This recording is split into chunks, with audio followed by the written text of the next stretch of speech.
Why is 95% of Australia empty? Australia is the sixth largest country in the world. It's so huge that two countries the size of India could fit inside it. Yet, as of today, 95% of Australia is completely deserted, empty. If you look at this map, the yellow dots you see represent the places where people actually live.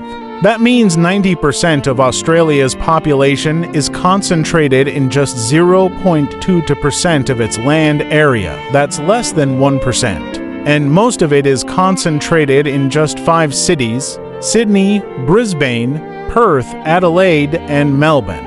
In fact, the deeper you go inside the continent, away from the borders in the north, south, east, and west, the lower your chances of survival become. Why does this happen? The reason behind it is very interesting, and it makes Australia one of the most mysterious countries in the world. The truth is, the reason 95% of Australia is empty today is connected to a very tragic history, one that has largely been hidden from us Indians and from the rest of the world as well. We all know that the original inhabitants of Australia were the Aboriginal people and Torres Strait Islanders. But today, if you look across Australia, you'll mostly find only white Australians. What happened to the Aboriginals? We've all read about what the British did in India, how millions of Indians died under their rule, how they were tortured and exploited. But what we are rarely taught is that the so-called civilized British committed an even worse mass persecution of Aboriginal people in Australia. This was a dark chapter of Australian history, one that was hidden from the world. To understand it, we need to go back to 1606 when Australia was first discovered. At that time, Aboriginals and Torres Strait Islanders lived there. They lived off the land, hunting, fishing, making medicines, and tools from nature. Their culture was unique. They never measured land in terms of money and didn't consider themselves owners of the land. There was no concept of land fencing. Meanwhile, in the 17th century, Europeans were exploring the world for trade and resources. They discovered India, Africa, and America during this period. On the 26th of January 1788, the British landed at Botany Bay, modern-day Sydney. When they learned that Aboriginals had no concept of land ownership, they saw a huge opportunity. They declared this land terra nullius, meaning land belonging to no one.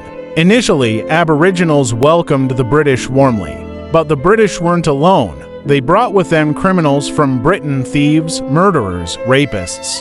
Their main intention was to turn Australia into a penal colony, a place where convicts were sent to serve punishment and do forced labor. Just like the British created the infamous Kalapani prison in India. From 1788 to 1868, the British transported thousands of convicts to Australia. Aboriginal people didn't know this at first. The British misled them with false promises and asked only for small pieces of land at first, but in reality, they were setting up bases. Just like the East India Company in India. With them, the British also brought deadly diseases to which Aboriginals had no immunity. Diseases like bronchitis, measles, scarlet fever, chickenpox, smallpox, and whooping cough. Since these illnesses had never existed in Australia before, the population was wiped out rapidly. In Sydney alone, within 1 year, 50% of the Aboriginal population died from smallpox. The same happened in Port Phillip, where half the people died almost overnight. And shockingly, even though the British had treatments and vaccines for these diseases, they deliberately did not provide them to Aboriginals, letting them die. This was exactly what they did in India in the early 1900s, when diseases like cholera, smallpox, and malaria killed millions while the British withheld treatment. Meanwhile, the British started fencing land. Aboriginal people were banned from hunting, using fresh water, or gathering food from their own territories. They were forced into slavery, made to work on farms, and women. Even pregnant women were raped and abused. Some were sent deep into the sea to collect pearls under dangerous conditions. By 1795, the Aboriginals resisted and a war began, a conflict that lasted for 100 years, but the British crushed them brutally.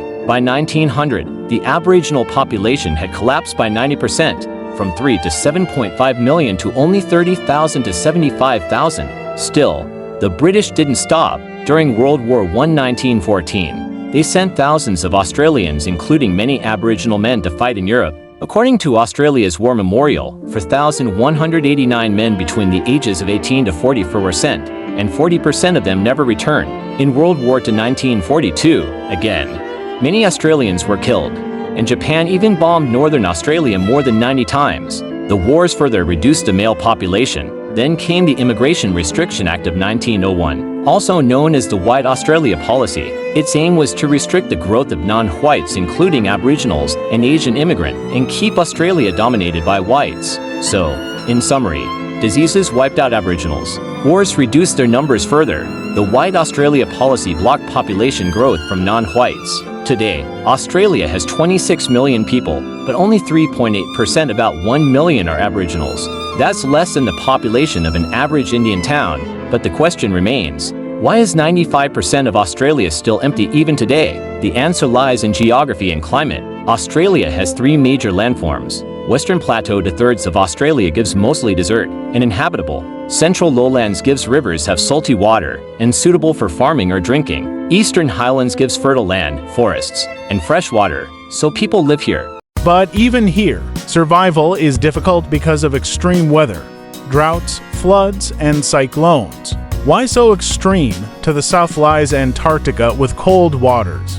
Cold seas don't form, clouds give so little rainfall. Plus, no tall mountain ranges in the south to trap clouds. Result gives 70% of Australia is desert. Central Australia's rocks and soil are millions of years old, naturally salty. When they erode, salt seeps into rivers, making the water too salty for farming. In the east, Australia lies directly below the equator. Hot air and strong trade winds from the Pacific bring warm water, creating clouds that get trapped by the Great Dividing Range Mountains, causing heavy rains. But when warm water piles up too much, it triggers storms, cyclones, and floods. On average, Australia faces 2-3 cyclones every year. So, to sum it up, Australia's tragic history reduced its native population. Its harsh geography and climate make much of the land uninhabitable. That's why even today, 95% of Australia remains empty and most people live only in a few cities. And that's the full story behind why 95% of Australia is deserted. Would you also like me to translate the part about Mongolia being 99.7% empty into English, the way I did this one?